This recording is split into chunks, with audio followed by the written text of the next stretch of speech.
ராஜா நம்முடைய திமுகவினுடைய நாடாளுமன்ற உறுப்பினர் ஒரு கருத்தை பதிவிட்டிருந்தாரு. அது அந்த கருத்து மிக மிக பெண்களை இழிவாக பார்க்கக்கூடிய ஒரு கருத்தாக அந்த கருத்தை பதிவிட்டிருந்தாரு. அதில என்ன சொல்லியிருக்காருன்னா, "பூ முடித்தவனை அதாவது கல்யாணம் முடித்தவனை புறந்தள்ளி" அப்படின்னு சொல்லிட்டு ஆரம்பிக்குது. அது சொல்ல முடியாத வார்த்தைகள்ல அவர் எழுதியிருக்கிறாரு. கவித்துவத்தில எழுதியிருக்கிறாரு. இந்த கருத்து மிகப்பெரிய அளவிற்கு பெண்கள் மத்தியிலயும், பெண் ஆர்வலர்கள் மத்தியிலயும், ஜனநாயக சக்திகள் மத்தியிலயும் எதிர்ப்பை கிளப்பி இருக்கிறது.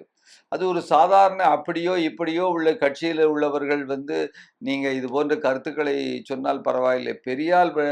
பெரியாருடைய வழியில் திமுகவில இன்றைக்கு இப்படிப்பட்ட கருத்துக்கள் அந்த ஒரு தலைவர் 2ஆம் கட்ட தலைவர்களிடமிருந்து வரும்பொழுது, அது நிச்சயமாக அது ஏற்புடையது அல்ல என்பதைத்தான் நாம் இங்கு குறிப்பிட்டாக வேண்டும்.